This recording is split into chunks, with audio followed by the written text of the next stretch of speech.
Hey, good afternoon, everyone. Glad to have you tuned in here with us tonight. I'm one of your hosts, Stacy Gasson. Joey Kirby's also in the house with us. Hey, I got one of my favorite fishing guys on here. Got Aaron Churchwell in here with us tonight. Uh, Looking forward to having an exciting afternoon. He's going to tell us a little bit about catfishing, and we're going to also encourage, if you would, if you have any questions, please jump in the chat, and you can put that in the comments. If there's some specific stuff you want to ask Aaron, make sure you do that right there. If you're new to the program, we got a couple of giveaways we're going to do tonight. So make sure you put SDC in the comment bar. We'll be selecting the giveaways from that. Joey, what you got to say for yourself this afternoon, my friend? I've been fishing most of the day. Caught some bait to put up. Caught some gold eye. I think I ended up catching 7 fish today. Also, speaking of Churchwell, I'm from Kentucky, where Billy Ray Cyrus is from. I'm hoping he might sing some "Achy Breaky Heart" and get that mullet going for us tonight. Stacy, come on. I did notice he needs to turn around sideways so they can see the back of it. It's getting there.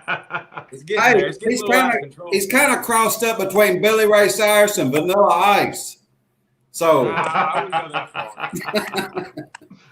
Oh, man. Hey, good afternoon, Aaron. Good to have you here with us tonight, man, and glad to have you a part of our program. I want you to introduce yourself here, man. If there's some new folks here that don't know Aaron, this right here is a great guy. If you're not keeping up with him on Facebook, you need to. Not only a great guy, but also a great fisherman. I don't want him to hear this, but he's one of my favorite ones out there. I watch him and keep up with him. And so, Aaron, I want you to introduce yourself to him. And if you ain't keeping up with him, follow him on his Facebook page, Aaron Churchwell. Tell him a little bit about yourself, Aaron. My name's Aaron. I'm a veteran. Grew up in Southwest Missouri. Grew up fishing for anything that swam in the water. Did a little bit of catfishing when I was a kid. When I got out of the Army, I moved to Georgia, Northwest Georgia to be a fact. Started doing a little bit of striped bass fishing, and part of striped bass fishing, bycatch is catfish, and just started catfishing after that. Started running guides for a little bit. Wasn't real fun. It wasn't what I thought it was going to be. So and then I got into doing some tournament angling, and I never looked back.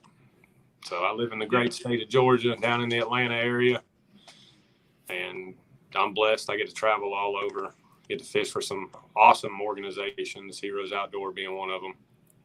Hey, Aaron, tell a little bit about the HOT, man. Tell them a little bit about that. And tell them how to follow them on Facebook, because this right here is a great organization. Tell a little bit about what they do. There's a hero. Well, there was a big, I guess you'd say, loss in. There was a lot of organizations that would bring veterans hunting and fishing, get them outdoors, hiking, doing whatever. The big problem with that was a lot of these veterans didn't have money or a means of transportation to get to those destinations. Leslie Vanderoo started this nonprofit. I don't know how long ago. It's been probably about 5 years. Started it, and it took off really well, and she started paying that transportation for these guys to get to these hunts and these fishes, or, these guide trips and everything like that. You can find them on Facebook. They have Instagram, Facebook. They do a lot with hunting, fishing, UFC, you name it. They've got their fingers in it, and they know somebody in it, and they know how to get these veterans that a lot of times when veterans get out of the military, they get lost. They think that brotherhood that they made in the military that they don't have anymore, that's not right there next to them every day, they're lost in the world. And the outdoors is a really good release for those guys. It lets them get back to them, lets them know, hey, everything's okay. My brothers are still my brothers. They're just a phone call away now. Hey, Aaron, does Heroes Outdoor Therapy, do they have a website, or is it just Leslie and them? It's just Leslie and Troy. I'm gonna make sure during this comment we'll try to tag their names up here. So if guys want to donate something or be a part of what they're doing to find out more, they've been know who to contact. Let's get started tonight. I want you to tell a little bit about this, Aaron. I know this past week, man, you went down to Lake Seminole. I want you to also, first of all, before you tell them about your big win that you had, you and Daniel, um, t- uh, Mark Johnson and them, the one that put on the M&J Catfish tournaments.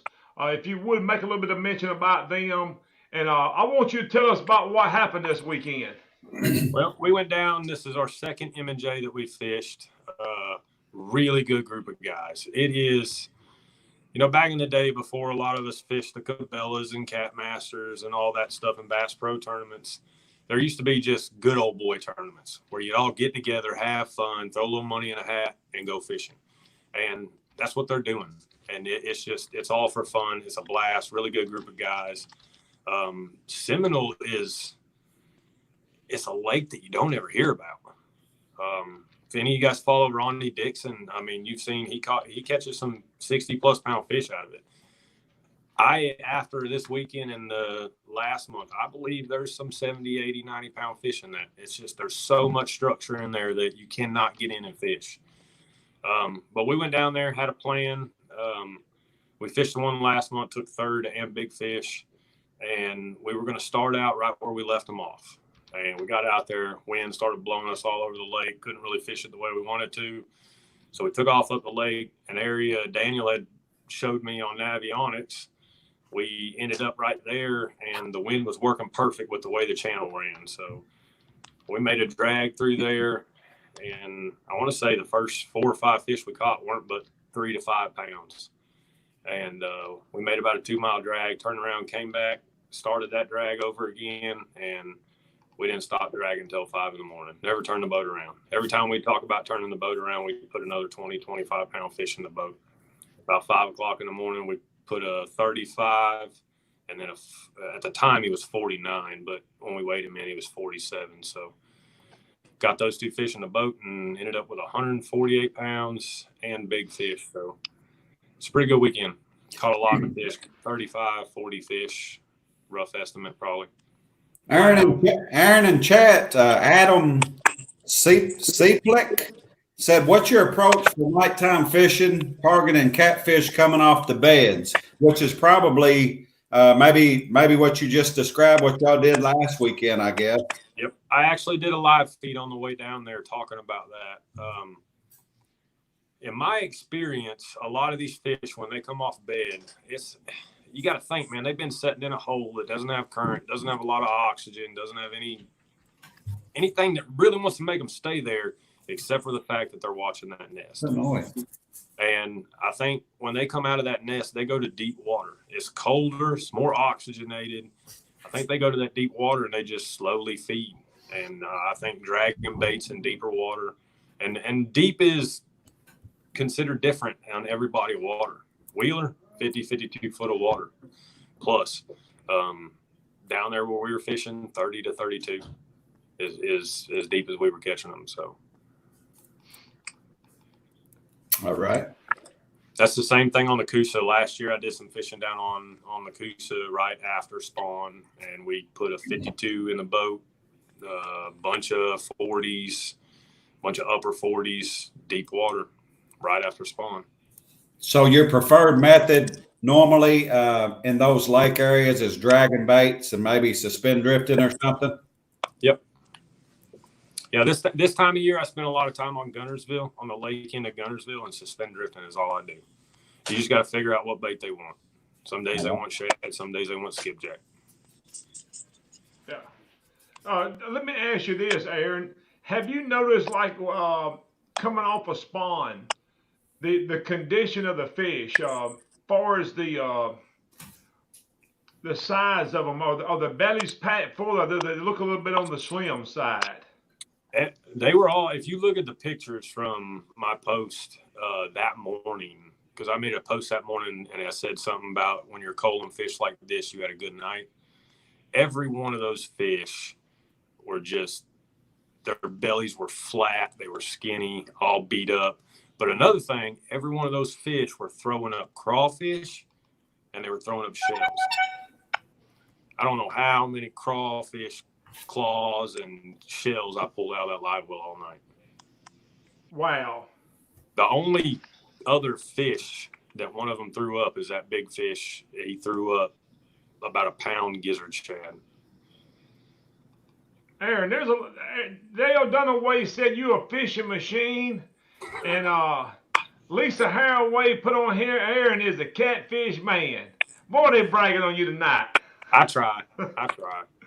Yeah, I'm telling you, you do an awesome job, Aaron, man. No matter. Yep. And it don't matter where he goes. He gets it done wherever he goes. That's what I like about Aaron. You know, some of them, a lot of the tournament fishermen probably most of the time do well in their bodies of water. And it seems like, I don't know whether he just, he goes down there behind the scenes and fishes all those lakes, but it seems I watched a couple of his live feeds the other day on his way, and he was just like, yeah, we've been looking at avionics and we're going to do this and we're going to do that. And then the next day you see him up there with his standing up there looking, him and Daniel getting all beautified up, get ready to go through the weigh-in. Stacy. Yes, sir. Before when we was chatting before the show, he even said they weighed in an hour early. He just said we just went ahead and weighed in an hour early. What he was doing was setting the bar, just going to set the bar and say, here's the standard right here.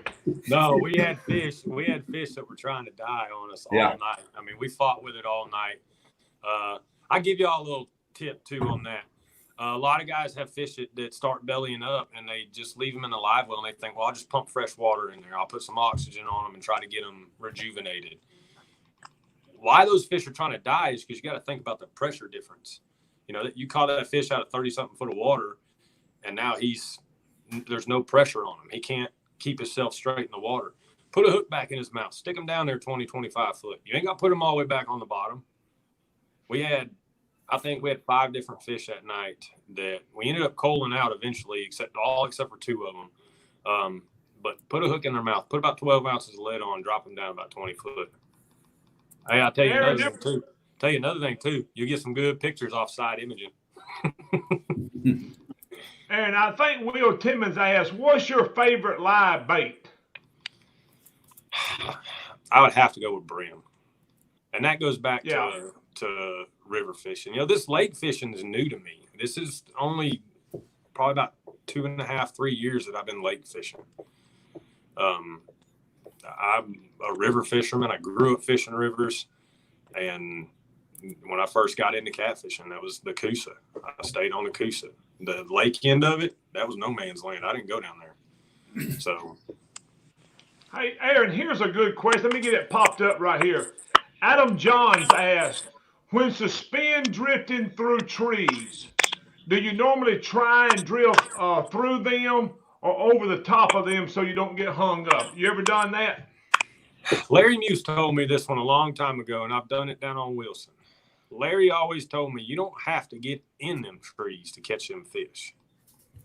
He says the same thing about bumping. You see them big structure piles. He says you ain't got to try to go through them. He says go right off the tip of them. And that's the same thing with dragging. I got a stretch on Wheeler that there's a huge sailboat sunk underwater, and I used to go right over it. And the funny thing is you never catch fish on it. You'd always catch them on planer boards. And now I'll just hug tight to it, get my planer boards off the side of it. So if them fish are hungry, they know it's coming. Well, you know, Aaron, one of the things that I do, and, you know, some people may disagree with it. I'm not a fan, and I just don't do this. I do not fish in a top. I do not do it. Some people do it. Now, I don't say I don't fish tops, but my bait is not going to be in that top. I always back up because the way I think is, if I do hang a 50 plus pounder in that top, I'm not going to be able to get him out of there. Nope. And I'm like, my best chance is let me put my bait close to that top, and maybe I can somehow or another tease him to come out of that top and get my bait. And I'm like, my chances now of putting him in my boat is far greater. And that's the way I look at it. Yep. And I'll fish in front of it and beside it, you know, try to have baits placed around it, but I don't have my bait laid up in that top. I always my thoughts is I want to bring him out of his house. and I want to get him out here on my playground. Now, I have suspend drifted live baits for flatheads over structure. So I'll anchor up with the boat. You know, if this is your structure pile and the current's coming this way, I want the boat sitting about right here, and I'll suspend a couple rods right there, right on top of it. So that way, if he comes up out of it, he can grab it. Yeah, and you know, I know a lot of them guys, man, that fish these tops, they're the same way. They put that bait on top of them, and they're sitting there locked in. As soon as that pole starts to go down, they grabbing it, and it's like you coming up, because we cannot let you go back down. If you go down, we're not going to get you in the boat. That was, if any of you guys watched Chris Souter's Pursuit Channel show the other day, that's him and Mike. They were ripping 50, 60-pound fish, and they were trying to rip them up out of them trees. Yeah, and that's what, I mean, them guys that fish them tops, that's the way they fish them. They put that bait over the up there, and man, when that rod starts to go, it's grab it and go to pulling on him. And that's the only choice you got. Yep. Now, here's a question, Stacy, in chat. Chris Badgett. I know you and Aaron fish a lot of different. They want to know, in y'all's opinion, what's the best lake or river for large summer catfish that you've been to or that you know of?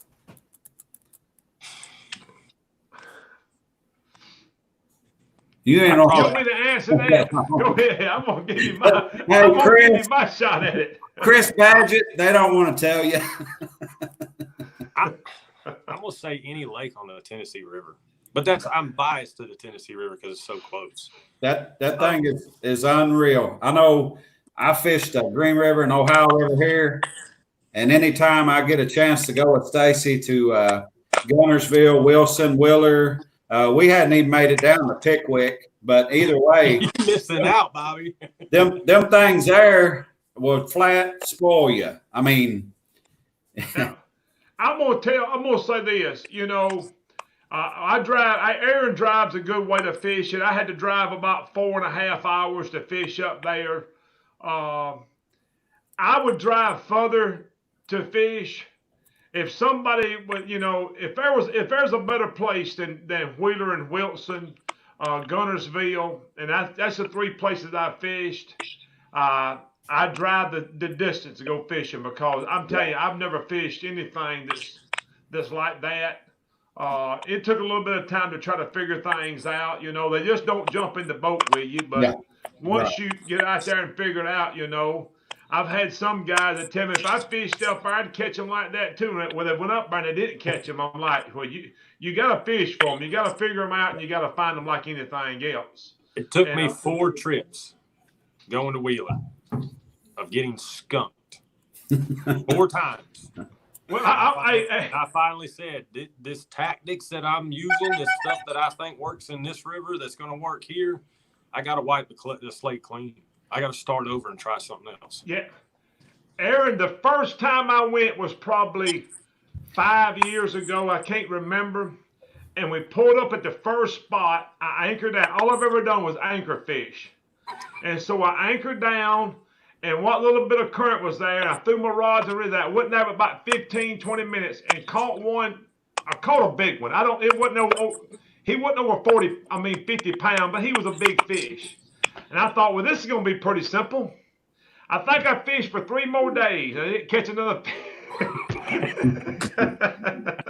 Stacy, I can't say much about that anchoring up, because it's you know, we drag a whole lot when I go with you. Pull planer boards, drag, spin drift a little bit, but that anchoring up, man, that's ruined me.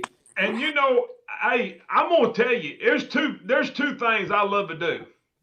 I love to drag baits, but I'm probably just as passionate on anchoring.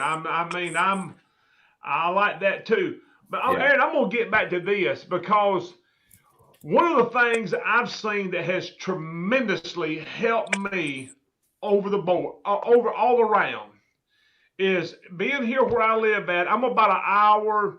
If I left my house today to go fishing, It's going to be an hour and a half before we put the boat in the water. That's how far it's going to be. That's the closest place for me to go fish.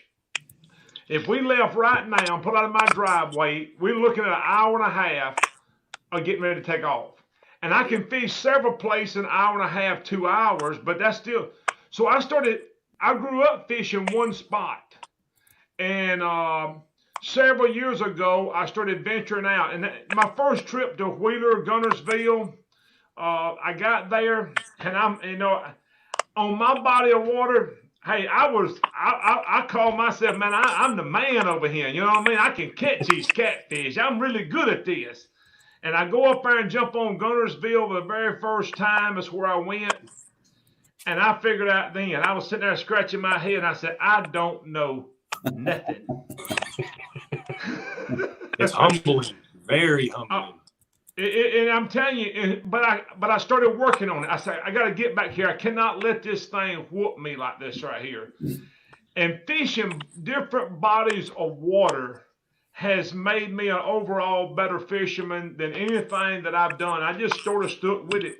I wish it wasn't quite as far to the Mississippi River, because I really would love to be able to, I ain't gonna say master it, that bumping technique and stuff, but figuring that river system out a little bit better.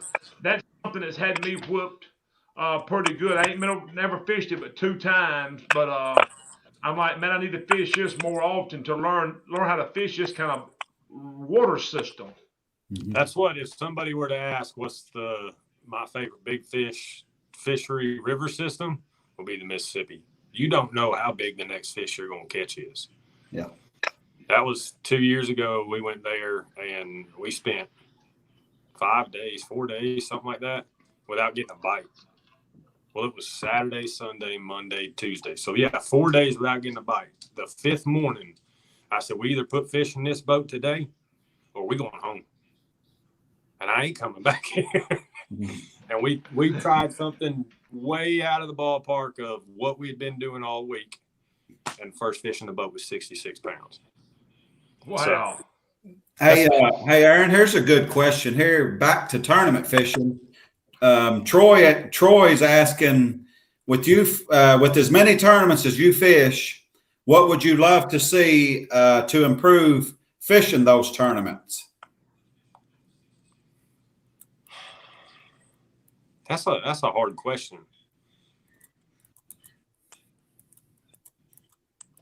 I think the one thing that would help the tournament scene across the board would be having one rule set across the board that all of them followed. I'm not talking about like, a 34-inch rule, because every state's got a different one. There's a 36 in some states, 32 in other states. They follow their state regulations and everything like that. But as far as regulations across the board on, how you fish, how many rods, and all that different stuff, time frame, all that, I think that should be across the board thing. So I know there's a lot of people that's screaming. I don't fish a whole lot of tournaments, but I know from the outside looking in, you see a lot of people kind of pushing and recommending they go to three fish per tournament, per angler, or per team versus the 5. Do you have any pros or cons, or what's your opinion on that? I think that we'll say these local tournaments, the smaller tournaments, I think a 3 fish limit would be really good on those. A lot of those guys don't have oxygen systems. They don't have live wells that are set up to hold, a big bag like that. And then in those major series across, like I don't even want to say this word right now, but Cabela's, they really disappointed me this year. But Cabela's, or like the Cat Masters, some of those ones that really travel and have a big following, I don't see why they couldn't have a 5 fish limit. Aaron, I don't know how you feel about this, but this is what I look at. When they go to 3 fish and you got one over, I don't know how, some people do it, but if you got 2 overs and 1 under, or 1 over and 2 unders. Hey, Miss Robin. She was wearing your SmackDown shirt. Yep. See ya. Got my smack down on. I see that. Dealt from the What is the rules on the three fish, Aaron? Is it one over or two overs? I still think, see, if you go to a 3 fish limit with just one over, I think whoever catches the biggest fish is going to win. Hey, and this is my thing. If they have 3 fish limit with just a one over, anybody can luck up and get that one big one. Yep. You know, you go with 2 if overs, you get the big one, you're gonna win it. If you go with 2 overs and 1 under, even if somebody catches a 70 and a 30 and an under, you can still go out there and bust a 50, upper 50s, and a good 40 and a good under, and you can still compete with them. Yeah, and that's the only thing. If you're gonna have 3 fish, I like that 2 overs and not the 1 over and 2 under, because ever who gets the big fish, is gonna have the upper hand on that. That's my motto ever since I started doing this was, I've had partners that, oh man, we need to go out and find a 70, 80 pound fish, and we've got to catch that on tournament day. I'd rather put 250s in the boat. Yeah, and solid unders and be safe with it than going out there and targeting one big fish all day. Yeah. Joey, what else you see on chat, man? We do have some hooks, a couple packs of hooks to give away tonight too, Stacey. Just to let you know. Let's go ahead and what we got? 1 pack of hooks or 2? We got 2 packs. I assume, I don't know if it's just a 12-aught. They can get with Dale at Dale's Tackle, and probably any of the hook that he's carrying would probably be sufficient. But I've been using that 12-aught. I used it today, spot locking, spot locking on some current stuff. And I had about 7 bites today, and I caught 7 fish. The hooks are pretty good hooks. I've been let me ask you this, Joey. We're going to give both packs away in one drawing. Is that what we're going to do? No, 2 different drawings? There's 2 different packs. So 2 different drawings. We'll do 2 winners. All right, well, let's do it. Give me a number between 1 and 5, Aaron. Go with number 1. Go easy on you. Well, let's do this in. I got it right here. Y'all just hang on a minute. I'm fixing to pop it up. You checked it off? Huh? I let him in, but then the cat came, so I let him back out because now he's out. Hey, Churchwell with Jesse Haddock said, what is your favorite dragon structure that just makes you lick your chops? Like ledges, flats, submerged islands, trees. What makes you know that it's getting ready to be on? I'd have to say contours. Contour change of some sort.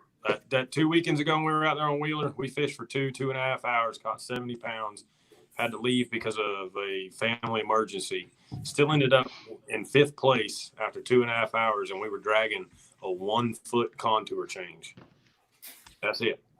On a big flat. Adam Dawes, the winner of the hooks right here. Adam, if you would, you can, how about contact Joey, send him a message in Messenger. If you know Dale's Tackle, you can send a message straight to him. Tell him that you are the winner of one of the pack of hooks here tonight on the SmackDown Catfishing Show. Let's go ahead and give the other pack of hooks away, Joey. All right. Give me another number between 1 and 5, Aaron. 3. Aaron, what type of reel do you use? I've used Akumas for a while. My dog's name is Akuma.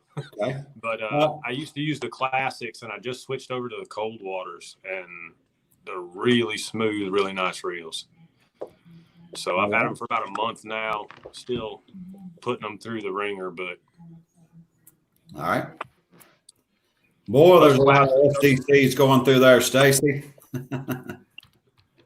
They moving on by, ain't they? Boy, oh boy, they want them hooks. Have you tried them 12-aught hooks, Churchwell?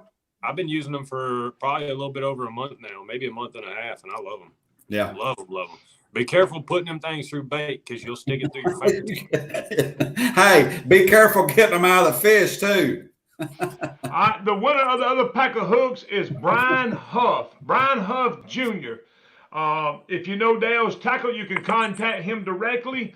If not, you can contact me or Joey, and we'll get you in touch with him, and we'll take care of that. So if you would, just contact me or Joey or Dale's Tackle, and they'll be able to take care of you. Contact Dale, just tell him you was another winner of the pack of hooks that it was going to give away. Joey, tell them a little bit about what we're going to do next Tuesday night. Well, we're reaching out to some people that's donated to the show. I guess we're going to reach out right now. We do have a fellow behind the scenes that is always donating. He likes the show. He really loves the end of the show. So y'all stay tuned and listen to the end of the show. But I do know as of right now, we will be giving away. Of course, next Tuesday is my birthday. I will be 46 years old. We need to check that birth certificate. Yep, 46. So we will be giving away 4 $100 gift certificates to Dale's Tackle. I'll probably get some bobbers and stuff together to give away. It's going to be pretty much just a show to. I know Stacy and I, when we talked about doing this, we was going to try to stay away from making the whole show about giveaways each week. But since then, we do a couple giveaways each week. But next week, the whole show is going to be pretty much giving stuff away, and we would like to get a bunch of viewers. And make it pretty big. And Stacy, I guess we still got that going on. If we get how many viewers for a 500. 500. If we get 500 viewers on the live show, we promise we will give away a day trip with Stacy and I on Lake Wilson or Wheeler in Alabama. But it's going to be a giveaway show. So we want it to be big, and I think it will be. So and I know we got some guys. We appreciate everyone that's helped us with this right here so far. Let's go ahead and do this right here because I know we don't run away with time here. We got a pack of Foley spoon we're going to give away right here, and we got one more thing. So give me another number right here between 1 and 5, if you would, Aaron. Number 2. Brian Smalley said, Brian Smalley, you send me a private message, please. And we'll take care of whatever. I really don't understand what you're saying. Aaron, what's your favorite rides for catfishing, and what's your favorite rig when you anchor fish? Is a couple quick questions. I use Slime Cat rods. They really took over the market, but they have really. I mean, they produce a really good product, and they stand behind their product. And I mean, it's top-notch rods. JJ, hush. And what's your favorite rig to use when you anchor fish? Would be a Carolina rig. I use a Kentucky rig every once in a while. As you know, I don't remember if you guys, or I don't know if y'all remember when y'all were kids watching Saturday morning cartoons. They'd always have that infomercial show on there about the rotisserie chicken. You know what I'm talking about? Yeah. Ron Propel or whatever his name was. Set it and forget it. I used to always use a Kentucky rig, throw it way out in the middle of the channel, put it in a rod holder and say, set it and forget it. That's my style. Oh. Who won these, Stacy? Mike Irvin. Okay. Irvin. Mike, you need to contact Joey. Contact him on his Facebook page. Tell him you are the winner of the Foley spoons, and he'll get them in contact with you. Thank you, Mike. Thank you, Adam Dross and Brian Huffman for being a part of our show. And we want to thank everyone in chat. Thank you. Is there anything else you want to? Daniel Foley, thank you. Daniel Foley, we want to thank you for donating that right there. Aaron, is there anything you want to add to this that we didn't cover tonight? Is there anything else you see there, Joey? Stacy? I think the biggest thing I could tell somebody is every time you go on the water, be open-minded. I know we get set in our ways, and I know we have our set spots and set areas that we think the fish are and everything like that. be open-minded. Aaron, I'll try to read through here and ask you these questions that I see that's on here real quick. If you would, just try to answer them pretty quick. Okay. Ed Hubert wants to know, Aaron, what's your thoughts on using plastic tubing to decompress fish from the deep water? You can use plastic tubing. PVC works. Your hand works. All that works. There was one more here. You ever try climbing a sand dune? I don't know. Muskrat Adventures. You ever try climbing a sand dune?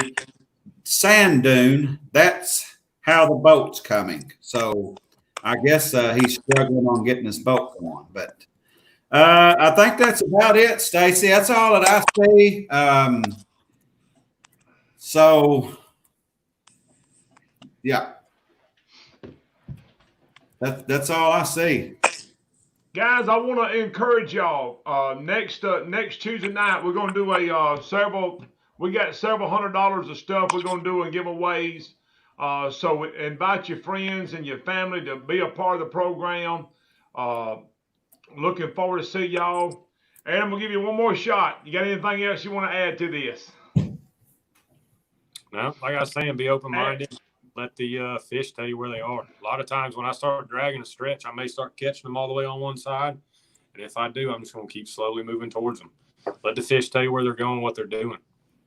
Yeah, you know what one of the things that I do, Aaron, and when I start out looking for fish in the morning, and if them fish are suspended off the bottom and I'm trying to look at it, if I'm finding them on my graph, one of the things I have noticed, I sort of zigzag up and down the ledge, and I try to find if they at the top of it or if they at the bottom of it or middle section of this ledge, where are they stationed at on this ledge? And by zigzagging back and forth as you go up the river, you can start to form a pattern on that.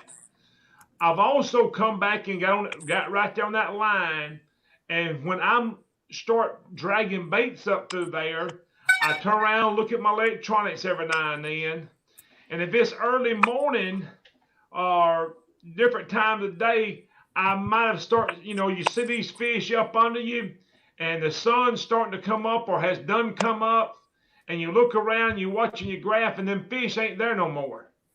I start to ease out into the deep a little bit. I'm like, these fish has moved from up under me. They're not here no more.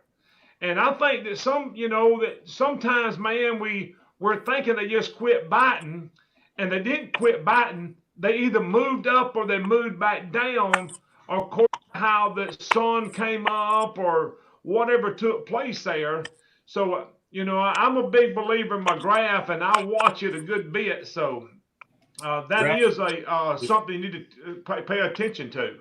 If you're drifting or dragging, I run that side imaging the whole time. I got Yes. side 2D and my map on, and I'm watching that side image. If I'm seeing big returns that are out there 100 feet, I'm gonna scoot over towards them a little bit. Well, this past weekend, it was Friday. I went, and when I went up in a place, I said, "Man, I had my side scans on. There's about 15, 18 foot of water." And I'm coming up through there, and I looked at my side scan, and I said, "Man, the fish is off over on my left-hand side," which I had, and I run my planer board's already out. I let a little bit more line out. I said, "I want to get over a little," and man, I said that's where they was at.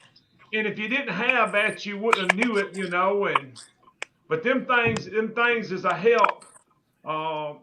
If you got electronics, man, learn how to use the things. I mean, they'll benefit to you.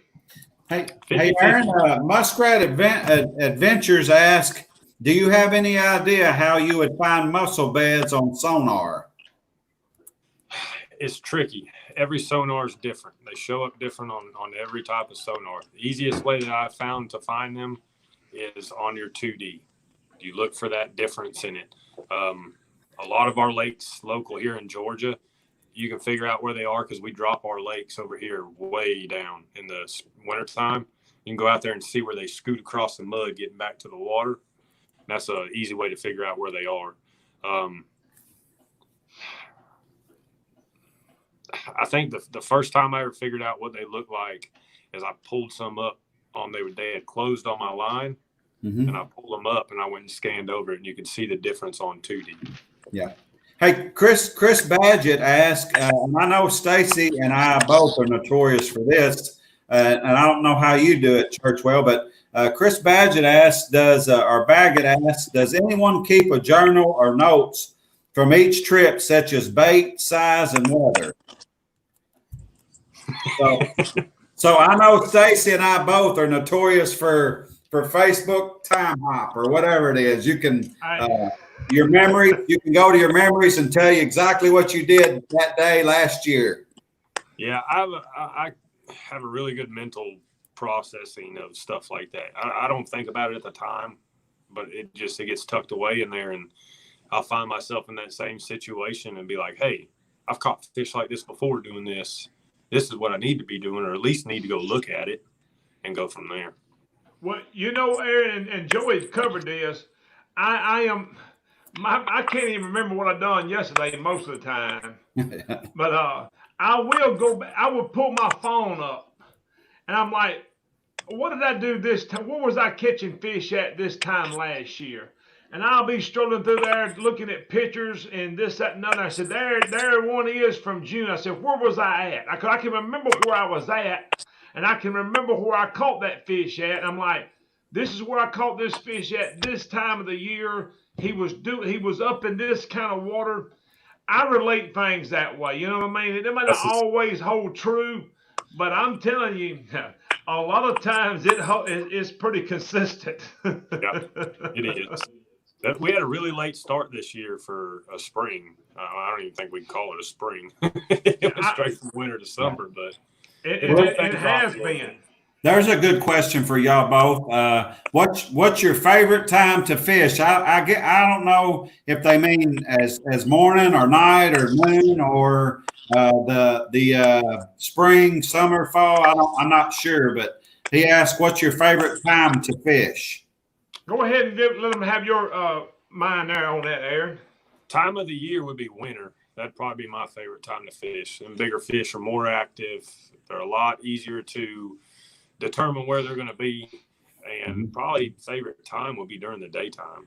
It's not often I go out all night. That's why them M&J 18-hour tournaments, man, they put me down for a couple days. That's a long tournament. But I'd say daytime fishing, it takes a little bit more skill, and it really makes you think. I agree with you. I love to fish from that November to March, 1st of April. That has been really, really good for me. And I'm a daytime fisherman. I go fishing some at night, but Aaron, I feel the same way you do. It takes 2 or 3 days for me to recuperate from a night fishing trip. And I don't like that right there. So I'm just like, hey, I just try to stick with catching them in the daytime if I can. And so that's me. I like the winter time. If I'm focusing on big catfish, November to April, right in there, and daytime is most of the time.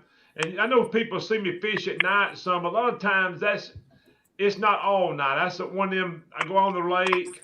We're going to fish till 10 o'clock tonight to see what happens. And we ain't coming by 10. We're going in and go to bed.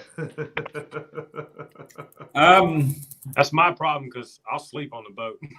Hey, mine too. Mine too. I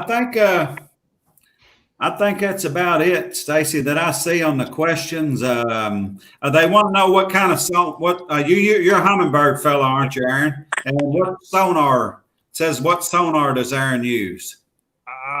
I've used them all. I've used Garmin. I've used Lowrance.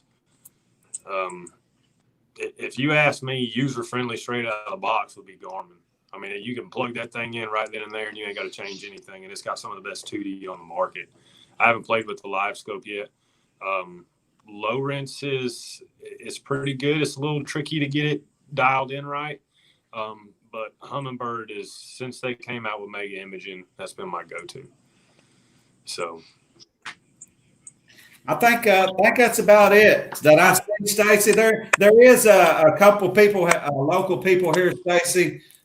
There's a good, fantastic group of guys that fish about every night down here at the local the riverfront here. I think they call themselves the Poor Boy Catfishing Crew. But anyway, if you don't mind, Stacy. This fella's granddaughter had a bad accident down there the other night. She was riding her bike down a hill and had a terrible accident. She's in really serious, in bad shape right now. So I did talk to them earlier. I've been keeping up with it a little bit. It just happened a day or two ago. So if you would keep her in your prayers. His name is Joe, and there's some the best people you'll meet. We sat down there and chat about 3 or 4 or 5 nights a week. And if you don't mind, keep that young lady in her prayers. She's in. Last I heard, she's going to be sedated for the next 4 or 5 days, and it's a really crucial time right now for them. And if you don't mind, keep them in your prayers, please. Yes, sir. I want to end this program with this. I want to share something because we're going through, man, chaos in America right now. Everything's changing so fast. And I mentioned last week, and I'm going to give one more thing away, a $50 gift certificate here to Hooker's Terminal Tackle when I get through with this. So give me just like 2 or 3 minutes. I want to share this. Because, so many times we talk about end time prophecy and this, that, and another. And, when's Jesus coming back? And I always tell people, I said, listen, if he don't come to get you, you're going to meet him one way or the other. So there's going to come a meeting day. And this is what I do want to share. He says, watch therefore, for you know not what hour your Lord doeth come. But know this, if the good man of the house had known in what watch the thief would come, he would have watched and would not have suffered his house to be broken up.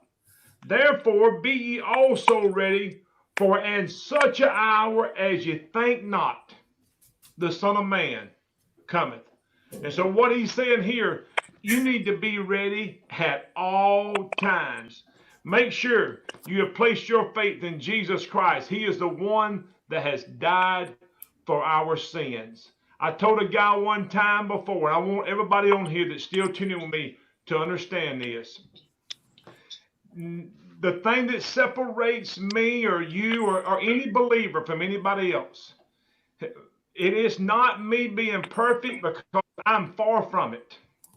But it's I have placed my faith in a Savior who has paid the price for my sins. And I believe that the cross of Calvary, that Jesus Christ died there and paid my sin debt. He died, he rose again to bring confirmation to me that my sin debt has been paid. I believe that with all my heart. And so regardless of what happens from me from here on out, I say this all the time. I said my next step when I leave from here, that the grave is just my entrance into eternity. And eternity is a long time. And the things that you believe here on this earth determine where you will spend eternity at. Let's go ahead and give that one more thing away. Give me another number here, Aaron. I'm going to make you work for it this time. Number 5.